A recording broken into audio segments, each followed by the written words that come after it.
ఓం శుభంకర్యే నమః. ఆదిత్యాయ చ సోమాయ మంగళాయ బుధాయ చ గురు శుక్రః శనిభ్యశ్చ రాహవే కేతవే నమః. గురు బ్రహ్మ గురుర్విష్ణుః గురుర్దేవో మహేశ్వరః గురుః సాక్షాత్ పరబ్రహ్మ తస్మై శ్రీ గురవే నమః. అస్మత్ శ్రీ గురుచరణారవిందాభ్యాం నమః. శ్రీ శ్రీ శ్రీ గణపతి సచ్చిదానంద సద్గురుభ్యో నమో నమః. మే నెలలో కన్యారాశి వారికి ఉన్నటువంటి గ్రహస్థితులని తెలియచేస్తున్నాము, శ్రద్ధగా ఆలకించండి. ఈ యొక్క మాసములో కన్యారాశి జాతకులకి గ్రహస్థితి అంతంత మాత్రముగానే ఉన్నది. ఆరోగ్యం పైన శ్రద్ధని తప్పనిసరిగా పెట్టాలి. ఉష్ణపూరితమైనటువంటి రోగాలు చాలా ప్రభావితం చేస్తాయి కన్యారాశి వారు. అతి ముఖ్యమైనటువంటి సూచనే ఆరోగ్యం. దేహి సౌభాగ్యమారోగ్యం దేహిమే పరమం సుఖం రూపం దేహి జయం దేహి యశోదేహి ద్విషోజహి. ₹1,00,00,000 సంపాదన ఉన్నా,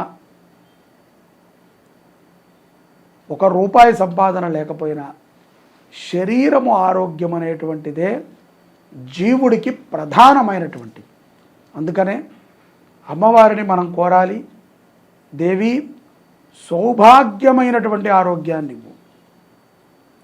సౌభాగ్యము అంటే ఆడవారి విషయంలోకి వస్తే పొట్టు కుంకుమ మంగళ ద్రవ్యాలు ఇవి. మగవారి విషయంలోకి వస్తే మంచి బట్టలు, మంచి రూపాన్ని, అవయవాలన్నీ సక్రమంగా ఉంటూ ఆరోగ్యముగా ఉండటం. కాబట్టి అమ్మవారిని మనం అదే కోరాలి. కన్యారాశి జాతకులు ఆరోగ్య విషయంలో శ్రద్ధని వహించడం అవశ్యం. ఉద్యోగస్తులు కానీ వ్యాపారస్తులు కానీ తమ తమ వ్యాపారాలని అభివృద్ధి చేసుకున్నటకు మీరు చేసేటువంటి కొన్ని ప్రయత్నములు ఫలిస్తూ ఉంటాయి. కానీ ఒకటి విషయం మనం బాగా గుర్తుపెట్టుకోవాలి, మనకి తెలిసిన విషయమే. ఏముందండి, అప్పటికప్పుడు మనకి సంపాదన వస్తుందా, అప్పటికప్పుడు మనము లాభాన్ని పొందగలుగుతామా, వాళ్ళు పొందారు వీళ్ళు పొందారు అంటే, ఎవరెవరో పొందారు అంటే దాని వెనకాల ఏదో రహస్యం ఉంటుంది. మనకి వద్దు, మనము నిదానముగానైనా సరే మంచినీళ్ళు తాగుదాం. పరిగెత్తి పాలు తాగి అవసరం అప్పుడు నీళ్లు దొరక్క బాధపడకూడదు. కాబట్టి సంపాదన పెరుగుతుంది, తొందరపడకండి. ఉద్యోగంలో కూడా అవకాశం వచ్చి ఒకవేళ ఉద్యోగము మనకి తృప్తినిచ్చేటువంటి ఉద్యోగం అయితే జీతము తక్కువైనా సరే జాయిన్ అవ్వండి. నేను ఎంత ఎక్స్పెక్ట్ చేశాను అని అనుకోవద్దు. దానివల్ల సోంబేరితనం బాగా ఏర్పడుతుంది. ముందు ఏదో ఒక పనిని అలవాటు చేసుకోవాలి. కన్యారాశి జాతకులు వివాహము కానటువంటి వారికి ఏదైనా ప్రేమ ఇత్యాది వాటిల్లో ఉన్నట్లయితే కనుక, అంటే ఇత్యాది అంటే వేరే ఏమన్నా ఉన్నాయనుకుంటారేమో, నేను అదేమీ చెప్పలేదు, వద్దులే, ఇదంతా తీసే. ప్రేమలో ఉన్నటువంటి వారు జాగ్రత్తగా ఉండాలి. మోసపోయేటువంటి సందర్భాలు స్త్రీల జాతకాలలో స్పష్టంగా ఉంటాయి. తొందరపాటు అంతే. మోసము అంటే ఏదో కావాల్సిగా వాళ్ళు మోసపోరు. తొందరపాటు, నమ్మకం, అంతే కదండి. మనము చరిత్రలో ఇన్ని చూసుకున్నా సీతా అమ్మవారు కూడా తాను దేవత అయినప్పటికీ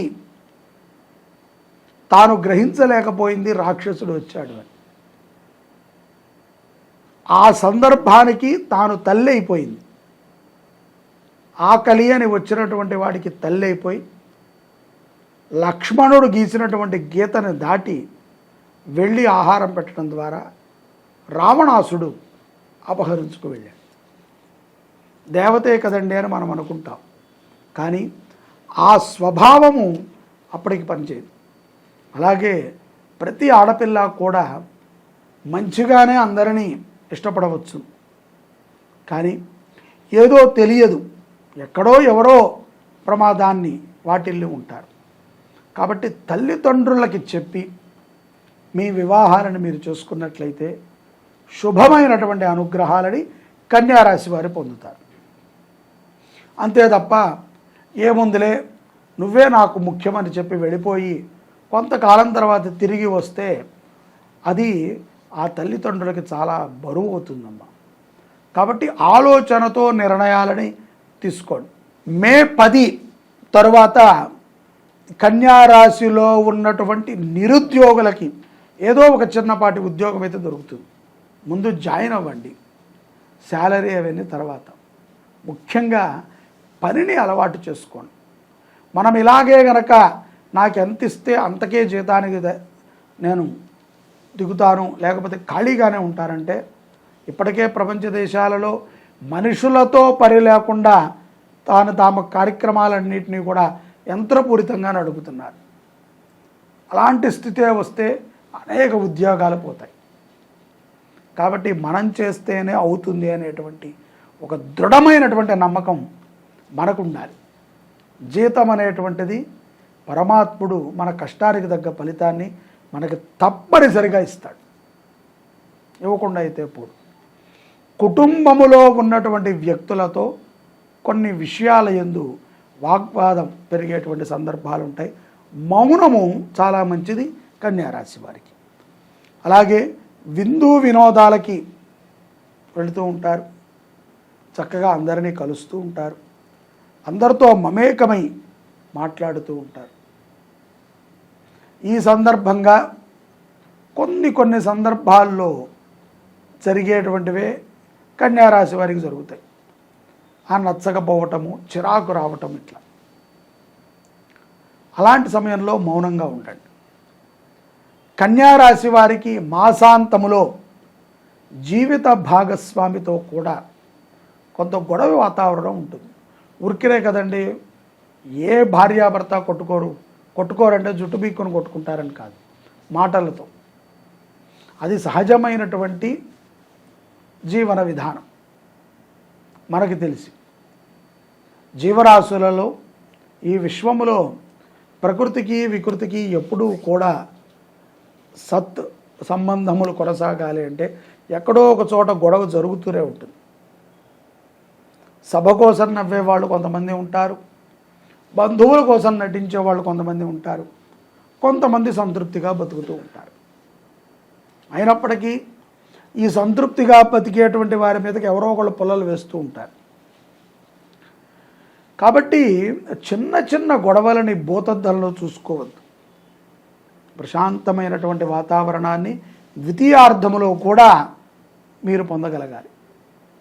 అలాగే విద్యార్థులు చాలా చక్కటి విద్యని అభ్యసించేటువంటి ప్రయత్నాన్ని మీరు చేస్తున్నారు.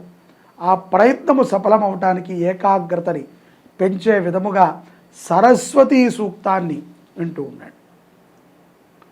కన్యారాశి జాతకులు 2024 మే మాసములో సత్ఫలితాలని పొందాలి అనుకుంటే సుబ్రహ్మణ్య దర్శనము, కాళభైరవ దర్శనము చాలా విశేషం వీళ్ళకి.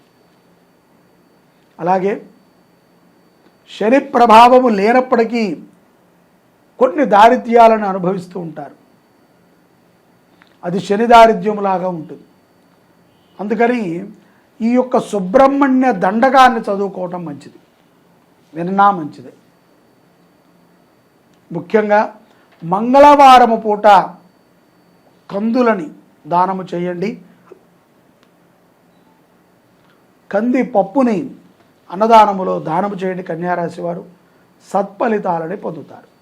నర్మదా నది పుష్కరాలు చాలా విశేషమైనటువంటివి. నర్మదా నదికి రహస్యం అంటే ఒకటే, తనకి ఎక్కువగా నర్మదా నదికి తేమ ఉండదు. చాలా నదులకి తేమ ఉంటుంది. మీరు కృష్ణానదిని చూస్తే పాచిపడుతూ ఉంటుంది. అది గోదావరి కొంత ఉష్ణమైనటువంటి నీరు ఉంటుంది. గంగకి ఏ భావన ఉండదు, చప్పగా ఉంటుంది. నర్మదా నది యొక్క మృదుత్వం ఏమిట్రా అంటే అతి మధురమైనటువంటి జలము నర్మదా. ఆ పదములోనే ఇది ఈశ్వరాంశ, ఈశ్వరుడి యొక్క జటాజూటము నుంచి పడినటువంటి గంగ కంటే ముందుగా నర్మదా అక్కడ ఉంటుంది. నర్మదా చాలా మృదు స్వభావి. నదులన్నీ మృదు స్వభావాలే, నర్మదా పరమ మృదు స్వభావి. బ్రహ్మపుత్ర అనేటువంటి నదిని కూడా మనం వినే ఉంటాం. ఇది నేపాల్ ప్రాంతంలో ఉంటుంది. సింధు నది కూడా మనకి ఇంచుమించుగా గోహతి దగ్గరలో ఉంటుంది. ఈ నర్మదా భారతదేశానికి మొత్తానికి మధ్యలో ఉంటుంది. తన యొక్క పాయ ఇతర జలాలలో సులభంగా కలుస్తుంది. కలిసినప్పుడు ఇతర జలాలకు ఉన్నటువంటి స్వభావము నర్మదా నదికి వస్తుంది. స్వతహాగా నర్మదా నది చాలా తీయగా ఉంటుంది. ఈ యొక్క నర్మదా అమ్మవారికి, నదీ దేవతకి మనము 12 సంవత్సరాలు ఆగాలి మళ్ళీ పుష్కరాలు రావాలి అంటే. ఇప్పుడు మనకు ఎలాగో వచ్చాయి. మే 1, 2024 నుంచి మే 12, 2024 వరకు 12 రోజుల పాటు ద్వాదశం దివసే పుష్కరాణి ఆచరేత్. ఎందుకంటే 12 రోజులు, ఒక 2-3 రోజులు పెట్టుకుంటే అయిపోతుంది కదా అంటే, పుష్కరము అంటేనే 12. మొదటి రోజున ఏతత్ సుముహూర్తము 8:45 7:15 ఏదో సమయం ఉంది. ఆ సమయానికి గురుడు నదిలో ప్రవేశిస్తాడు. అప్పటి నుంచి 12 రోజుల పాటు సకల దేవతలు కూడా వస్తూ ఉంటారు. వారి వారి కార్యాచరణ తీరిన తర్వాత నిదానంగా వచ్చి స్నానాలు చేసి అనుష్ఠానాలను చేసుకుని వెళతారు. ఈ 12 రోజుల పాటు ఎక్కడెక్కడెక్కడెక్కడో ఉన్నటువంటి వారు రాలేరు.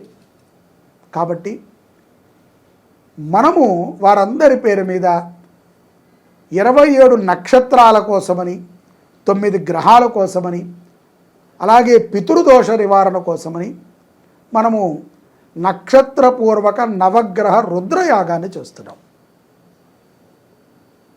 ఇది ఎప్పటి నుంచి? మే 3వ తారీఖు నుంచి 2024 మే 3 శుక్రవారం నుంచి 2024 మే 12 ఆదివారం వరకు జరుగుతుంది. ప్రతిరోజు నవగ్రహ హోమం, ప్రతిరోజు రుద్రహోమం, మీ గోత్రనామాలతో నక్షత్ర జపం. మీరు కోరుకుంటే గనక మీరు రుసుము చెల్లిస్తే మీ పేరుతో ఆ రోజు అన్నదానం కూడా చేయిస్తాం. ఇది గొప్ప అవకాశం అండి. ఎక్కడ దొరుకుతుంది చెప్పండి? ఏ దేశానికి వెళితే మీకు పుణ్యం దొరుకుతుంది? భారతదేశంలో మాత్రమే దొరుకుతుంది. ఏ దేశంలో మీకు ఇటువంటి కార్యాలు చేస్తే మోక్షం లభిస్తుంది? ఒక్క భారతదేశంలో లభిస్తుంది. ఇతర దేశాల వాళ్ళందరూ పాల్గొంటున్నారు, మనము పాల్గొందాం. మనకి, మన పిల్లలకి, మన కుటుంబానికి శ్రేయోదాయకమైనటువంటి ఫలితాలు వస్తాయి. నమ్మండి. ఆ యొక్క నది మిమ్మల్ని అనుగ్రహించింది అంటే, బృహస్పతి అనుగ్రహించాడు అంటే సకల దేవతల అనుగ్రహాలని మీరు పొందినట్టే. పాల్గొంటారు కదా. జై శుభంకరి.